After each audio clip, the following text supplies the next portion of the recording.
상주할머니 5편 시작할게요. 저번 편에 이어서 이번 얘기도 그 넷과 물귀신 이야기입니다. 6, 7살 때의 일입니다. 취학 전의 일이고 그 해에 2, 3달 사이에 물귀신에게 해코지를 당할 뻔한 일이 2번 연속 일어납니다. 이번 얘기는 그 첫 번째 얘기입니다. 6월 정도였습니다.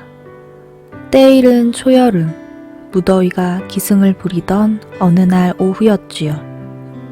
그땐 마을엔 좀 큰 형이나 누나들은 모두 학교에 갔었습니다.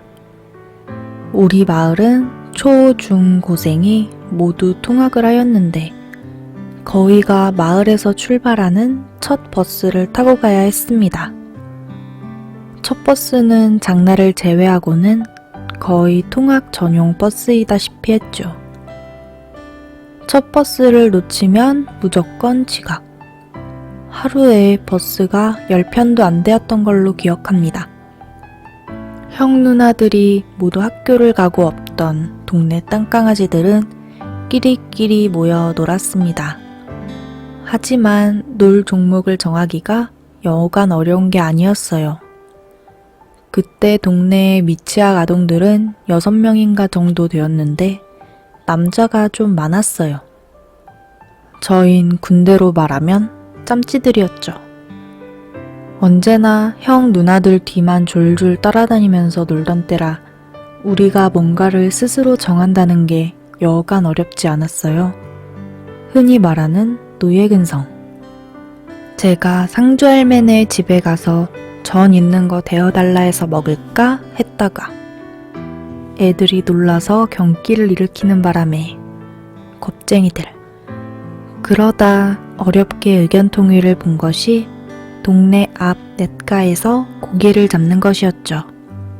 꿈도 야무지게 고기 많이 잡아서 집에서 라면 끓여달라고 해서 넣어 먹자는 의견에 모두들 좋아했고 즉시 깡통 하나 들고 그물을 가지고 냇가로 나섰습니다.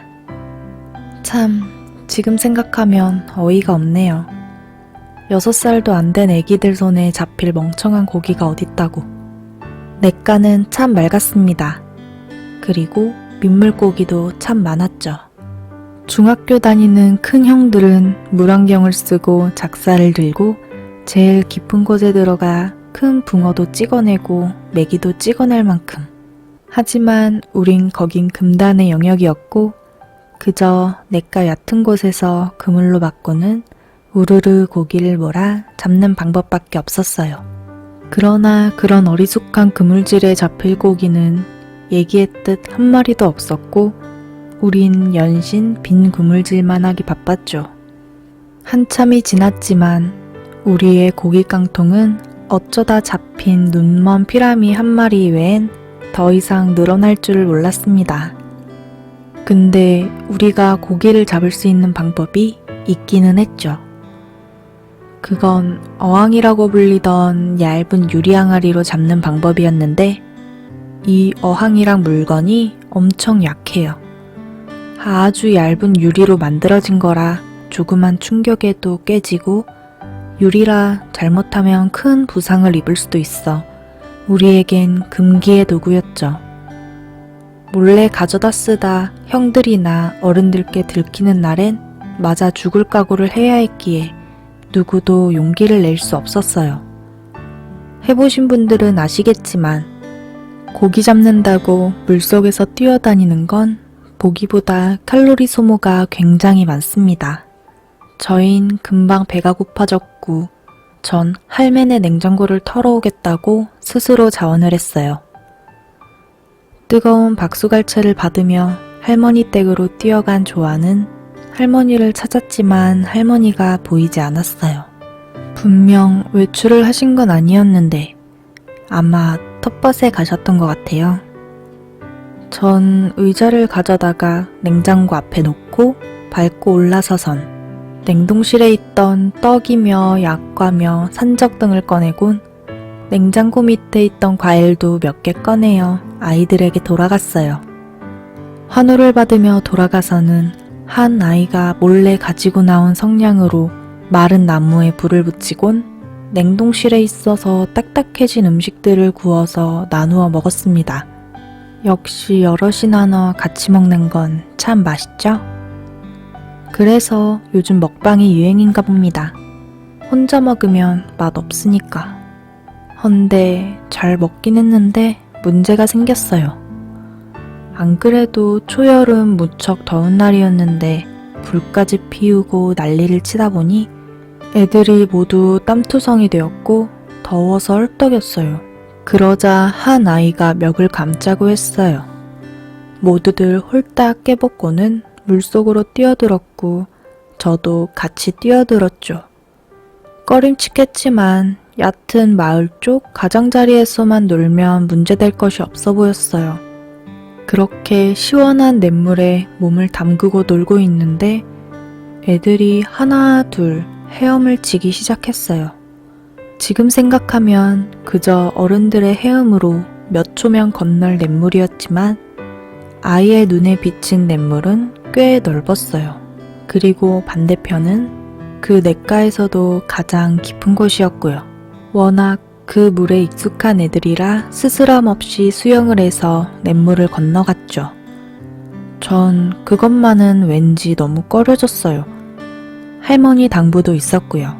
저 혼자 그냥 반대편에 계속 있었는데 몇 번 왔다 갔다 하던 애들이 아주 반대편 기슭에 있는 바위에 올라가 노는 겁니다. 졸지에 전 혼자 떨어진 왕따 아닌 왕따가 되었습니다. 친구들은 반대편에서 너도 빨리 건너오라고 채근을 하였지만 선뜻 물에 들어가진 못했습니다. 헤엄은 막 배운 개헤엄이 어떤 동네 개들보다도 자신 있었지만 그러다 용기를 내어 건너기 시작했습니다. 무서움보다는 혼자가 싫었던 거죠. 염려와 다르게 무사히 건널 수 있었습니다. 용기와 자신감을 얻은 저는 할머니의 충고도 있고 애들과 어울려 놀기 시작했고 계속 내를 헤엄쳐 횡단했죠. 그러다가 애들의 뒤를 따라 다시 냇물을 건널 때였습니다. 가장 수심이 깊은 곳쯤에 다다랐는데 바람이 휙 불면서 제 귀에 음산한 웃음소리가 들렸어요. 기분 나빴지만 아주 기뻐하는 듯한 웃음소리였죠. 그러더니 뭔가가 제 물속에서 바둥거리고 있던 발을 툭 치고 지나가는 겁니다. 뭔가가 발에 닿은 느낌을 받고는 다리가 마비가 되었습니다. 정말 아무리 해도 제 의지대로 움직이지 않았고 전 물에 빠지고 말았습니다. 움직이는 팔로 어찌 해보려 했지만 역부족이었고 물에 들어갔다 나왔다 하는 횟수가 점점 많아졌죠. 사람 살려란 말도 나오지 않더군요. 연신 들이마신 물을 뱉기에도 바빴어요. 호흡은 가빠지고 그 모습을 본 친구들은 처음에 장난으로 알고 웃다가 곧 장난이 아님을 느끼고는 모두 당황해선 어쩔 줄을 모르고 점점 물 마시는 횟수가 많아지고 힘이 빠져갔습니다. 그때 마을 쪽에서 뭔가가 냇가로 빠르게 달려왔습니다. 그 동네 살던 중학교 고학년 형이었어요. 형은 순식간에 냇가로 달려와서는 TV에서나 볼 멋진 폼으로 다이빙을 해서 제게 다가왔어요. 전 형만 잡으면 살 수 있다는 생각으로 필사적으로 손을 뻗었는데 형은 제 곁을 헤엄쳐 지나가며 그 소뚜껑 같은 손으로 제 아래턱을 감싸지고는 한 손으로 수영하여 순식간에 반대편에 도달했어요. 괜찮냐며 등을 두드려주는 형 손길에 몇 번을 물을 개워내고는 한 친구가 건너가 가져다주는 옷을 입고 형 손에 이끌려 집으로 갔어요. 가는 도중 할매가 허겁지겁 달려오셨고 전 할매 손에 이끌려 할매네 집에 가서 한참을 진정했어요. 그 와중에 혹시 할매가 엄마에게 말하면 어쩌나 싶어 몇 번을 할매에게 말하면 안 된다고 다짐을 받았지요. 그리고 며칠이 지나 마을에서 그 형을 다시 만났어요. 반가워 쫓아가서 인사를 했더니 반색을 하시며 괜찮냐고 하셨어요. 그리고 형이 해주는 얘기가 놀라웠어요. 그나저나 호랑이 할매 진짜 귀신 같다 하시며 네가 물에 빠진 걸 어찌하셨노? 라고 하셨죠. 그 형은 소위 말해 동네 한둘쯤은 흔히 있던 문제아 형이었죠. 놀기 좋아하고 학교 가기 싫어하고 말썽 많이 피우는. 그날도 학교를 결석하고 집에 있다가 뭐 재미난 거 없나 하고 동네 한 바퀴 돌러 나왔는데 조금 걷다 보니 길 위쪽 멀리서 상주 할매가 허겁지겁 뛰어 내려오시더랍니다. 형은 할매랑 마주치면 좋을 거 없다 싶어 슬그머니 딴 길로 도망가려 했는데 뒤돌아선 형 뒤로 할매가 부르더래요. 다급한 목소리로 야야 야야 하고 말이죠. 할매가 부르는데 그냥 갔다간 다음에 무슨 일을 당할지 몰라 똥밟았단 생각을 하며 최대한 웃으며 공손히 할매 왜요? 하고 돌아보는데 형 앞까지 오신 할매가 숨이 턱까지 차 헐떡이시며 니 수영 잘하나? 하고 물으시더래요. 무슨 영문인진 몰랐지만 공부 빼고 다 잘하던 형은 잘한다고 자랑을 했는데 할머니가 2만 원을 손에 쥐어주시며 이건 심부름 값이라며 빨리 냇가로 뛰어가 보라고 하시더랍니다. 머뭇거리자 빨리 뛰라는 할매의 호통에 생각할 겨를도 없이 냇가로 달려갔다고 합니다. 형의 눈에 멀리서 우리들이 노는 모습이 보이고 왜 냇가로 가라셨노? 하고 그냥 냇가로 달려갔는데 제가 냇물 중간에서 들락날락 하기 시작하더래요.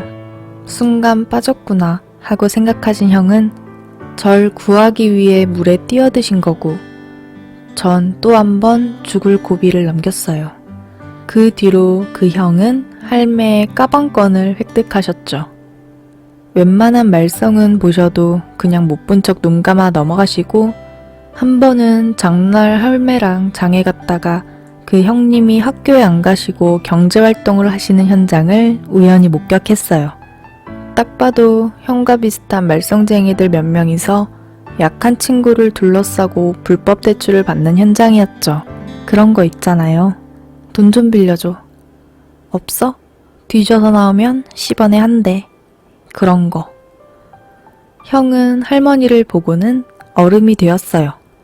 저도 이제 곧 할머니가 공터에 널려있던 몽둥이를 집어들고 망나니 춤추듯 휘두르실 거라고 예측했는데 할머니가 좋은 말로 타이르시더군요. 그 성질 급한 할매가. 지금 네가 괴롭히는 저 아이가 네 인생에 어떤 중요한 사람이 될 줄 모르시는 거라며 사과하라셨고 형은 할매 눈치를 보며 그 형에게 사과를 했습니다. 시간은 흘러 불과 몇 년 전 어머니께서 상주에 갔다 오신 일이 있어요.